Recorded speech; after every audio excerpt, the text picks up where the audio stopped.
जब मैं 21 साल का था तो बाबरी मस्जिद को मुझसे छीन लिया गया। अब हम वही 19-20 साल के बच्चों की आंखों के सामने दोबारा मस्जिद को नहीं खोएंगे इंशाअल्लाह ताला। अस्सलामुअलैकुम नाज़रीन कराम, इंतहा पसंद हिंदुओं की तरफ से मस्जिदों को एक एक कर निशाना बनाया जाने लगा। पहले एक तारीखी बाबरी मस्जिद को ये कहकर शहीद कर दिया गया कि इसके नीचे हमारे राम का मंदिर है, और अब एक और तारीखी मस्जिद ज्ञान वापी को ये कहकर बंद किया जाने लगा कि यहाँ वजू खाने में मौजूद जो फव्वारा है वो फव्वारा नहीं बल्कि हमारा एक शिवलिंग है। ये मस्जिद वरसानी के इलाके में दरियाए गंगा के किनारे काशी विश्वनाथ के मंदिर के साथ है। इस मस्जिद को मुगल शहनशाह औरंगजेब ने बनवाया था। इस मस्जिद के मसले को लेकर आज से 30 साल पहले सुप्रीम कोर्ट ऑफ इंडिया में एक पिटीशन दायर की गई थी, लेकिन अभी ये मसला तब उठा जब 5 से 6 हिंदू औरतों ने सिविल कोर्ट में जाकर ये कहा कि इस मंदिर के नीचे हमारे भगवान की मूर्ति है और हम इस जगह इस मूर्ति की पूजा करना चाहते हैं, इसलिए हमें यहाँ इबादत करने की इजाजत दी जाए। ये बात सुनने के बाद कोर्ट ने मस्जिद का सर्वे करने का हुक्म दिया, ये जानने के लिए कि ये जगह किसकी है।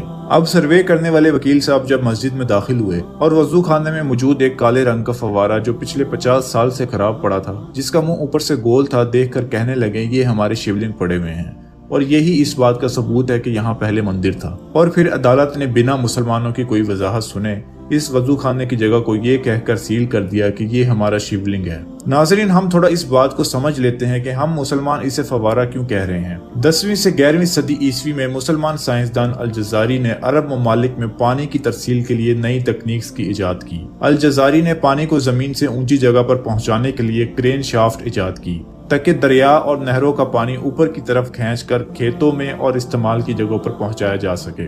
अल जजारी की ये क्रेन शाफ्ट की इजाद यूरोप की तब्दीली के लिए रीढ़ की हड्डी साबित हुई, जिसने यूरोप को अंधेरे के दौर से निकालने में नुमाया किरदार अदा किया।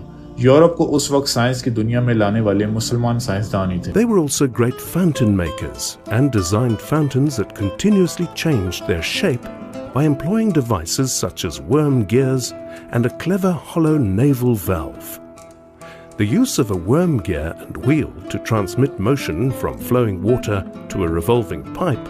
हम सब ने मुगलिया दौर के कई तारीखी किले देखे होंगे जहां पर ऐसे ही फवारे लगाए जाते थे, वो सब भी इसी तकनीक के जरिए चलाए जाते थे।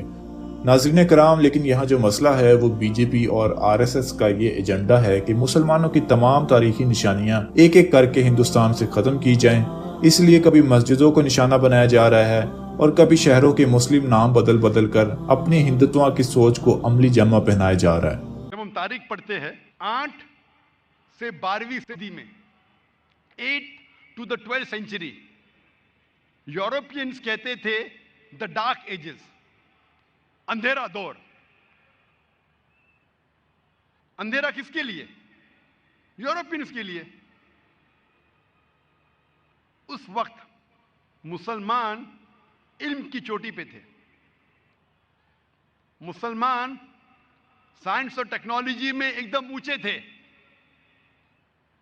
ये मगरबी मुमालिक अंधेरे में थे, इंसानियत नहीं। हम स्कूल में पढ़ते हैं कि ब्लड सर्कुलेशन सबसे पहले जो साइंटिस्ट ने डिस्कवर किया वो विलियम हार्वी है, तकरीबन 400 साल पहले। तहकीक करने पे पता चलता है कि विलियम हार्वी से 400 साल पहले, यानी 800 साल पहले आज से, इब्ने नफीस सबसे पहले इंसान थे जिसने ब्लड सर्कुलेशन के बारे में जिक्र किया। और अल्लाह सुब्हाना व ताला कुरान मजीद में सूरह नहल में सूरा नंबर 16 आयत नंबर 66 में ब्लड सर्कुलेशन का जिक्र करते इब्ने नफीस से 600 साल पहले। आज से 1400 साल पहले, विलियम हार्वी से 1000 साल पहले और इब्ने नफीस से 600 साल पहले ब्लड सर्कुलेशन का जिक्र है कुरान मजीद में।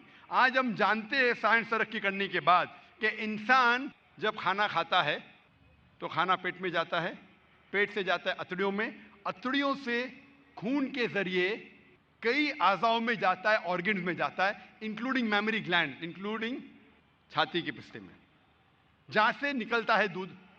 कुरान मजीद में ब्लड सर्कुलेशन और दूध के बनने के बारे में नटशेल में कहा गया है। सूरह नहल में सूरा नंबर 16 आयत नंबर 66 में अल्लाह ताला फरमाते कि भेड़ बकरियों और गायों में आपके लिए एक मिसाल है, आपके लिए मिसाल है। इनमें से इनके पेट के दरमियान और खून के दरमियान से निकलता है दूध जो इंसानों के लिए फायदेमंद है। इस आयत में अल्लाह ताला जिक्र कर रहे हैं blood circulation and production of milk के बारे में। उस वक्त इब्न नफीस सबसे पहले इंसान थे जिसने समझाया ब्लड सर्कुलेशन के बारे में। हम स्कूल में जब वर्ल्ड मैप ऑफ ज्योग्राफी हम ड्रॉ करते स्कूल में, सबसे पहले शख्स जिसने दुनिया का नक्शा बनाया उसका नाम था अल इद्रूसी, सन 1154 में, 1154 में। लेकिन मुसलमान जब नक्शा बनाते थे दुनिया का, ऊपर था साउथ पोल, नीचे था नॉर्थ पोल, बीच में था काबा। वेस्टर्न कार्टोग्राफर्स आए और नक्शे को उल्टा किया, वर्ल्ड मैप को उल्टा किया, नॉर्थ पोल ऊपर, साउथ पोल नीचे, लेकिन फिर भी काबा बीच में, अल्हम्दुलिल्लाह। तो सबसे पहले इंसान थे अल इद्रूसी, सन 1154 में। हम जो सीखते हैं स्कूल में न्यूमरल्स, दो किस्म के न्यूमरल्स है, 1 2 3 4 5 6। एक किस्म के न्यूमरल्स है रोमन न्यूमरल्स, एक लकीर ऊपर दो, फिर दूसरी लकीर, जो बहुत मुश्किल है लिखना। हम हिंदुस्तानी लोग ने एजाज किए जीरो को, अरब ने जीरो को लिए और तरक्की करने के बाद डेसिमल पॉइंट ऐड किए और दुनिया को दिखलाया अरबिक न्यूमरल्स। तो 1 2 3 4 5 6 हम पढ़ते हैं, उसे कहा जाता है अरबिक न्यूमरल्स, क्योंकि अरबों ने एजाज किया।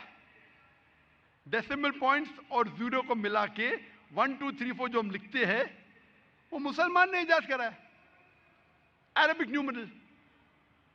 हम जब मैथमेटिक्स में पढ़ते हैं पाइथागोरस थ्योरम के बाद, पाइथागोरस थ्योरम जो हम पढ़ते हैं स्कूल में, उसका फॉर्मूला है that the square of the hypotenuse is equal to the sum of the square of the other two sides of the triangle.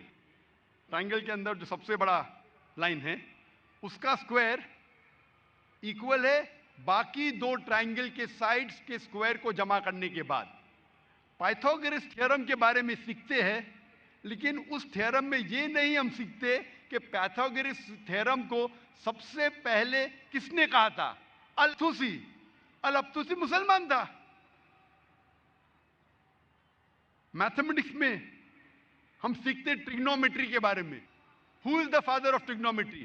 Trigonometry के फादर है, ट्रिग्नोमेट्री के वालिद है अल-बरूनी, मुसलमान। कितने लोग जानते हैं अल-खिंदी को? अल-खिंदी ने कहा कि ऑल लॉज आर रिलेटिव। उस वक्त जब गैलीलियो, डेस्कार्टेस, आइजैक न्यूटन कहते थे कि ऑल लॉज आर एब्सोल्यूट, उस वक्त अल-खिंदी कहते थे all laws are not absolute. उसके बाद कई साल बाद एल्बर्ट आइंस्टाइन आए, उन्होंने प्रोपाउंड किया थ्योरी ऑफ रिलेटिविटी। हम सब जानते हैं एल्बर्ट आइंस्टाइन को मिला नोबेल प्राइज। कितने लोग जानते हैं अल-खिंदी के बारे में? कितने लोग? ये असर है मगरबी तालीम का। असल में जो थे साइंटिस्ट, उनका नामो निशान मिट गया। हम स्कूल बुक्स में अल-खिंदी के बारे में नहीं पढ़ते, इब्न नफीस के बारे में नहीं पढ़ते, अल-तुसी के बारे में नहीं पढ़ते, अल-इद्रूसी के बारे में नहीं पढ़ते। कई साल पहले 3 भाई थे, मोहम्मद, अहमद और हसन शाकिर। ये 3 भाइयों ने रेड सी पे एक डिग्री के जरिए सरफेस एरिया मेजर किया सारे अर्थ का। अपने इस धरती का सरफेस एरिया मेजर किया उस वक्त जब लोग समझते थे कि धरती चपटी है, द अर्थ इज फ्लैट। उस वक्त ये 3 भाइयों ने रेड सी के एक डिग्री के जरिए सरफेस एरिया मेजर किया, जो आज साइंस कहती है माशाअल्लाह काफी हद तक अल्हम्दुलिल्लाह सही है। हम पढ़ते केमिस्ट्री में फादर ऑफ केमिस्ट्री गेबर। गेबर का नाम कभी कभी हम सुनते हैं। गेबर कौन है? गेबर जाबिर, जाबिर इब्न हय्यान। वो गेबर लगता है वेस्टर्नर है, अंग्रेज है। गेबर, गेबर तो कौन पहचानेगा मुसलमान है? जाबिर, जाबिर इब्ने अय्यान। वो जाबिर इब्ने अय्यान थे जो फादर थे केमिस्ट्री के। पहला शख्स जिसने अल्कोहल को डिस्टिल किया उसका नाम है जाबिर इब्ने अय्यान। ये अल्कोहल जो लफ्ज है अंग्रेजी, वो अरबी लफ्ज अलगुल से आता है। अलगुल के मानी इविल स्पिरिट, मतलब शैतान जैसी चीज।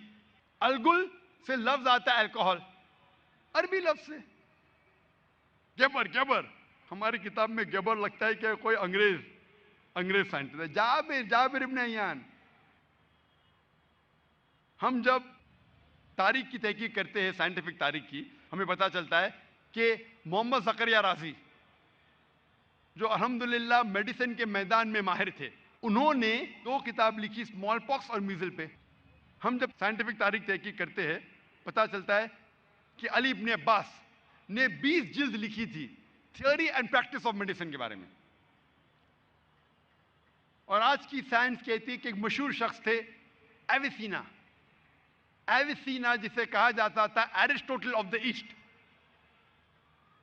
जो बहुत फेमस फिलोसोफर थे, मैथमेटिशियन थे। एविसीना, उसका असल नाम था अली इब्ने सीना। एविसीना लगता है कि अंग्रेज नाम, एविसीना, एविसीना, अली इब्ने सीना। तो जब हम तहकीक करते हैं साइंटिफिक हिस्ट्री की, हमें पता चलता है कि उस वक्त साइंस के मैदान में सबसे ऊंचे मयार पे मुसलमान थे। और उस वक्त गैर मुसलमान को भी अगर साइंस की तहकीक करना था, उनको फर्ज था कि वो अरबी सीखे। अगर साइंस की तहकीक करना है और अच्छे मयार पे पहुंचना, जिस तरीके से आज अंग्रेजी अहम है, उस वक्त सैकड़ों साल पहले साइंस के मैदान में माहिर बनने के लिए आपको अरबी सीखना फर्ज था। उस वक्त हम मुसलमान उरूज पे थे, आज